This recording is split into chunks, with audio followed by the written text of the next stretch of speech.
Mom, look at my new dress, my 8-year-old daughter Mia exclaimed as she twirled in her pink flower girl dress. Her eyes sparkled with excitement. She was thrilled to be part of her Aunt Sarah's wedding. You look beautiful, sweetheart, I said with a warm smile, though my heart clenched just a little. Mia was adopted, and while she was my entire world, my family had never fully accepted her. My name is Anna, I'm 35 years old, and I'm a single mother by choice. 5 years ago, when I first met Mia at the orphanage, I knew instantly that we were meant to be a family, but my parents and my sister Sarah never shared my enthusiasm. A Chinese girl, Sarah, had once scoffed, her voice dripping with disdain. Couldn't you at least adopt someone who almost looks like us? Mia is Korean, I corrected for what felt like the 1000th time, and she's perfect just the way she is. Sarah's wedding was fast approaching, and the only reason Mia and I had even been invited was because our mother had insisted Sarah was marrying James, the son of one of the wealthiest businessmen in the city. The day before the wedding, during the rehearsal, I noticed something was off. The bridesmaids whispered among themselves, throwing judgmental glances at me. As Sarah, I approached my sister during a break, lowering my voice. Is everything okay? She barely looked at me. James's parents are concerned, she muttered. They think an adopted Asian girl will ruin the family photos. I blinked, trying to process her words. Excuse me, she let out an exasperated sigh. Look, Anna, it's bad enough that you've always been different. A chill ran down my spine. Different? What do you mean? Sarah turned to face me fully, her eyes glinting with something cruel. Oh, come on, everyone knows you don't look like anyone in our family. Mom and Dad have always felt uncomfortable about it. Her words hit me like a punch to the gut. It was true that I never quite looked like them. Skin was darker, my hair colorier, but I had always chalked it up to recessive genes. You're being ridiculous, I said, though my voice trembled. She crossed her arms. Whatever. Just keep your adopted daughter out of the way. Tomorrow, that night, as I tucked Mia into bed, she looked up at me with troubled eyes. Mom, why doesn't Aunt Sarah like me? I pulled her close, holding her tight. Oh, sweetheart, some people just don't know how to see how special you are. The other girl said I'm not a real cousin because I'm adopted. My blood boiled, but I forced myself to stay calm.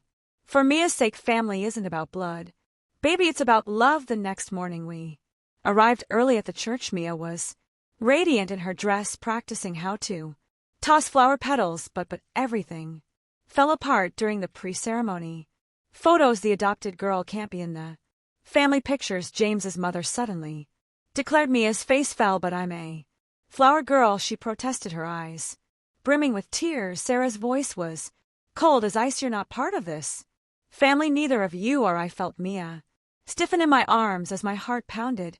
What are you saying? I demanded. Sarah turned to our parents, her lips curling in satisfaction. Mom, Dad, tell her the truth already. My parents went pale, their faces stricken with guilt, and then my mother started to cry. Anna, my father began, but before he could continue, a deep voice echoed from the entrance of the church. He's right, you were never part of this family. Everyone turned. A tall man around 60, impeccably dressed in a tailored suit, stood at the door. His fate was like looking at a masculine They're of my own. Who are you, Sarah? Demanded, her voice sharp with irritation.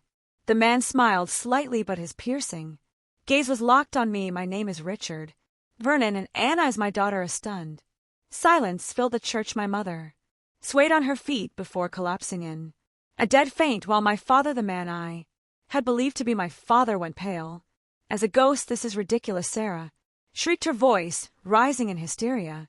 You're ruining my weed heading. But Richard Vernon remained calm. He strode toward us, pulling an envelope from his jacket. I have DNA test results, legal documents, and the full story. They've hidden from you for 35 years. Mia squeezed my hand, her small fingers gripping mine tightly. Mom, who is that man? She whispered before I could answer.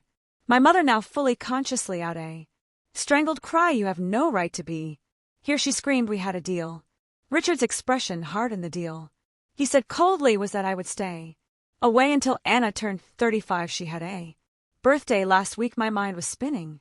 Deal? What deal? What are you talking about? Perhaps we should discuss this in private, Richard suggested. No, Sarah snapped. This is my wedding. I want you And your so-called daughter to leave now. Richard turned his gaze on her and for the first time I saw real fear in my sister's eyes. Miss, he said evenly, I am the CEO of Vernon International. Your future father-in-law works for me. Are you sure you want me to leave? James's parents turned deathly pale.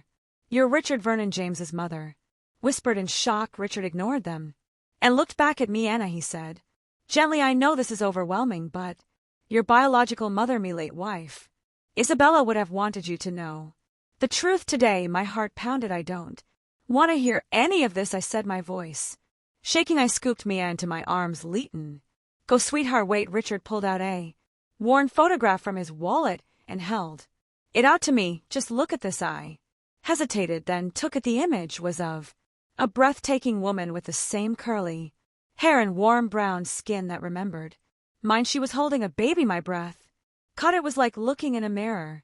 Your mother died just hours after giving birth to you, Richard explained, his voice heavy with sorrow. I was shattered. I made the mistake of trusting your nanny, the woman you now call your mother. She offered to raise you as her own. I was drowning in grief. I signed the papers. It was for the best. My adoptive mother cried. You were a mess, drinking yourself into oblivion. Richard's eyes burned with fury. So you stole my daughter. You erased, hit like on this video, every trace of Isabella from her life. The church filled with hushed murmurs.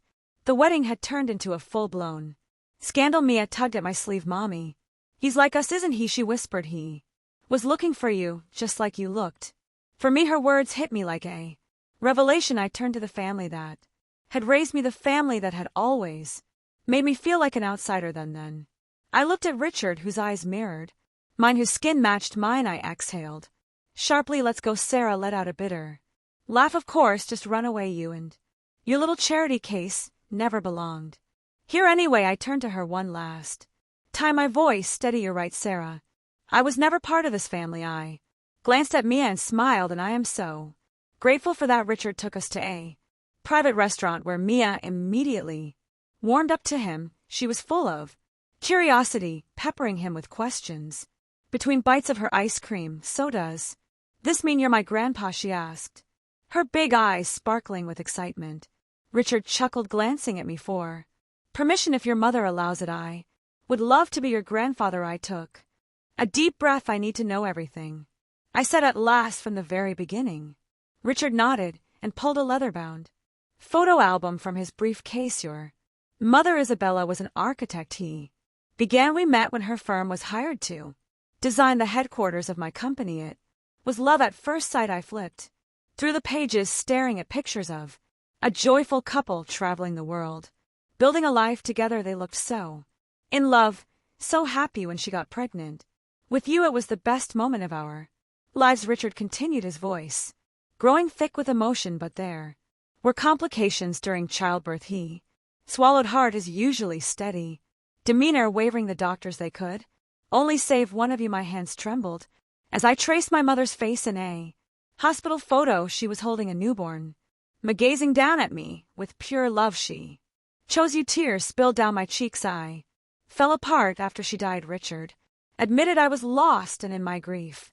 Margaret, your nanny, the woman you've called Mom all these years, took advantage of my vulnerability. She convinced me that I was incapable of raising you, that you needed a real family. Margaret already had a daughter, but she couldn't have any more children of her own. She told me that what she really wanted was to give her daughter, Sarah, someone to be with, someone to fill the space left by the siblings. She would never have. She said you needed a family to care for you, and that Sarah needed a companion, someone to grow up with. I was too consumed by my own grief to see the truth in her words. I trusted her, and I let her convince me that this was the right choice. I clenched my fists. Why did you wait so long? The legal agreement I signed in my moment of weakness stated that I couldn't contact you until you turned 35, he said bitterly. For the past 34.5 years I've been gathering evidence, building a case, but most of all, watching over you from a distance. A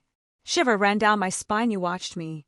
Richard nodded solemnly. I was at your college graduation, sitting in the last row when you adopted me. I hired private investigators to make sure you were both safe, and when you opened your little bookstore, I was your first customer, though you didn't recognize me." Mia gasped. "Wait, the man with the sunglasses who buys books every month?"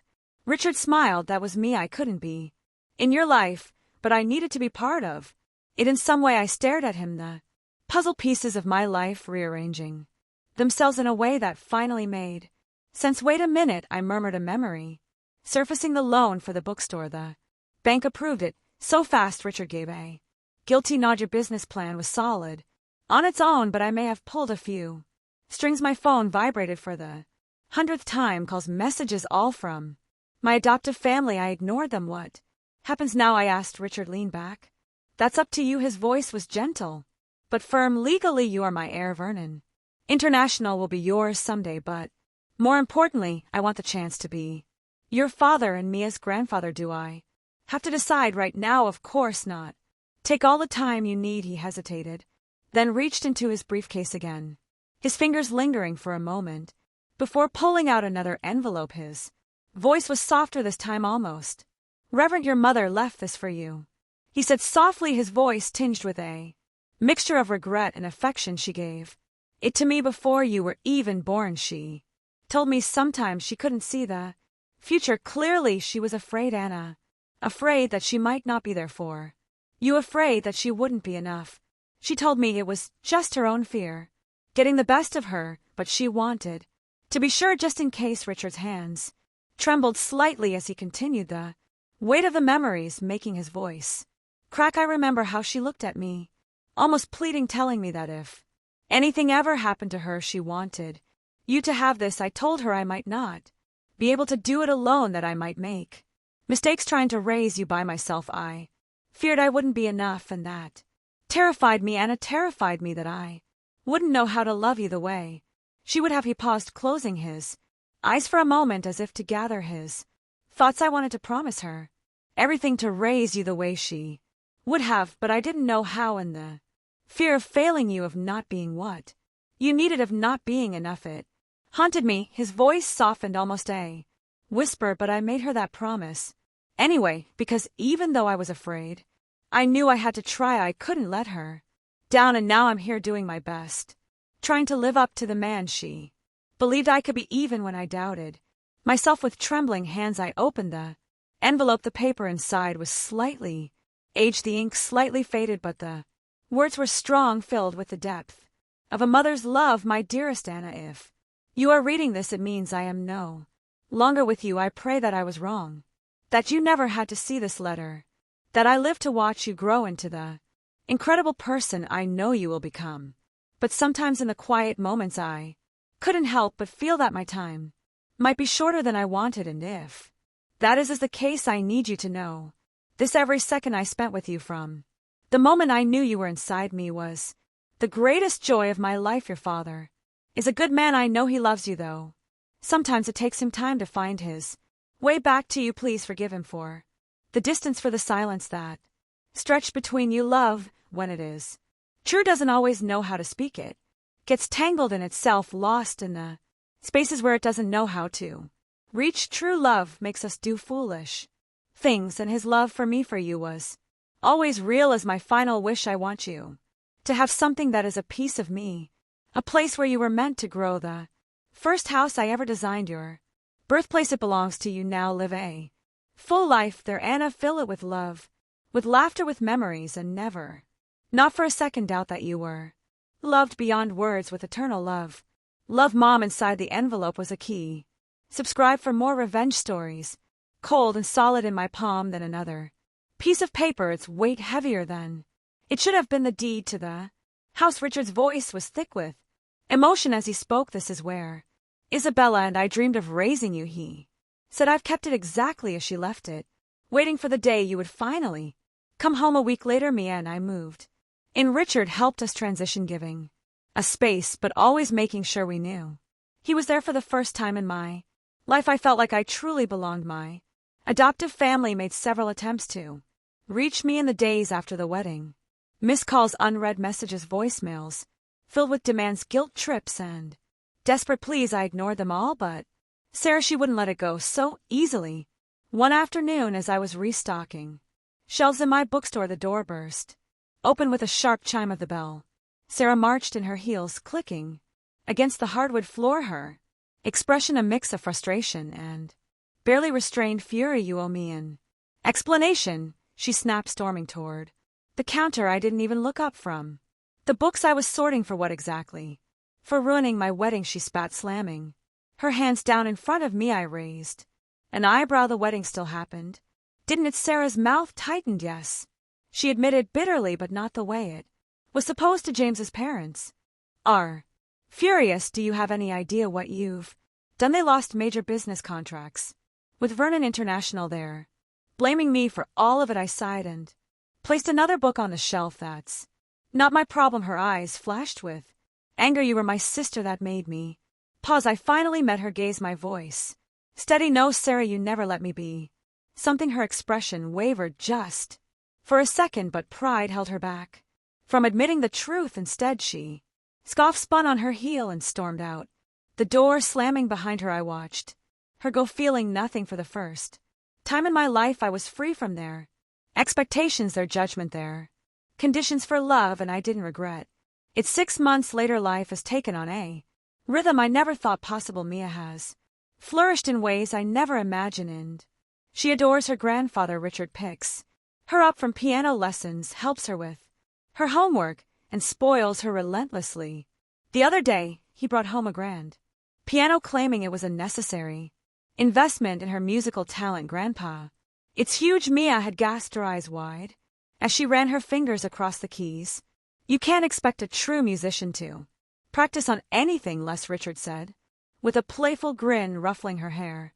Their bond is effortless, natural, like they've known each other forever. And as for me and Richard, we are learning each other step by step. We meet for coffee, for dinners, for long walks, where he tells me stories about Isabella, the mother I never got to know. Through his words, I can almost see her, a brilliant, driven woman who loved to sketch on napkins in cafes, who always smelled faintly of cedarwood and jasmine, who hummed under her breath when she worked, lost in her designs. She was real, not just a name on my birth certificate, not just a woman in a faded photograph.